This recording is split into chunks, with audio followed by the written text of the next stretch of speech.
देवगड जामखंडेची जनता ही माझे मतदार नाही आहेत, माझं कुटुंब आहे. गेली 10 वर्ष त्यांच्या सगळ्यांच्याच आशीर्वादामुळे मी आमदार म्हणून महाराष्ट्रामध्ये काम करतो आणि आज सगळ्यात त्यांच्याच आशीर्वादामुळे मी आज कॅबिनेट मंत्री म्हणून महाराष्ट्र सरकारचं प्रतिनिधित्व इथे करतो. मी सगळ्या जणांना विश्वास एवढाच दिलेला आहे की DP प्लॅन बनत असताना प्रत्येकाचं मत घेतलं जाईल. पुढच्या 25 वर्षाचं नियोजन त्याच्यामध्ये केलं जाईल.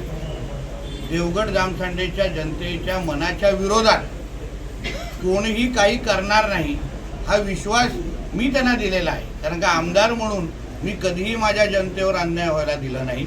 मी विरोधी पक्षाचा आमदार होतो तेव्हाही माझ्या ह्या जनतेसाठी संघर्ष करून जेवढी काही निधी मिळवायची असेल, जे काही प्रकल्प राबवायचे असेल, मी सगळे राबवलेले आहेत. आणि आता तर ह्यांच्या सगळ्यांच्या आशीर्वादामुळे मी आज राज्यामध्ये कॅबिनेट मंत्री म्हणून काम करतो, सिंधुदुर्गचा पालकमंत्री म्हणून काम करतोय.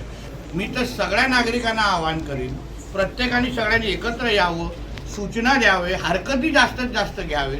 हरकती घेतल्यानंतर त्या हरकतीच्या सगळ्याचा विचार केला जाईल, सगळ्यावर त्याची यादी बनवली जाईल आणि मग सगळ्यांचं मत घेतल्यानंतर, सगळ्यांना विश्वासात घेतल्यानंतरच या देवगड जामखंडेचा DP प्लॅन तयार होणार आहे. हेच तर आमच्या गोपटे साहेबांनी तेव्हाही सांगितलं.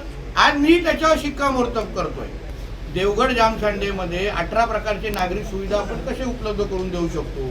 आरक्षण, ग्रीन झोन कुठे असल्या पाहिजे, कोणाची शेती असेल तर त्याला वगळून आपण काय नवीन करू शकतो. तिथे रस्ते असो, विविध प्रकल्प, आपल्याकडे मच्छी मार्केटची गरज आहे, स्पोर्ट्स कॉम्प्लेक्सची गरज आहे, नाट्यगृहाची मागणी इकडच्या तरुण मंडळांनी मित्रांनी केलेली आहे. या सगळ्यांना विश्वासात घेऊन त्याला आपण देवगड जामखंडेला पुढच्या 25-50 वर्षाच्या दृष्टिकोनातून काय काय सुविधा मिळू शकतात, काय काय इथे योग्य आरक्षण पडून हे शहर एक आदर्श शहर कसं तयार होऊ शकतं, या दृष्टिकोनातून आपण सगळ्या जणांनी प्रत्येकाच्या भागातल्या नगरसेवकाला विश्वासात घेऊन आम्हा लोकांना सगळ्यांची संवाद साधून मला असं वाटतं DP प्लॅनवर आपल्या हरकती नोंदवावे आणि एक चांगला DP प्लॅन आपण तयार करू, जेणेकरून राज्यामध्ये देवगड जामखंडे एक आदर्श शहर म्हणून ओळखलं गेलं पाहिजे. ह्या दृष्टिकोनातून आपली वाटचाल करू.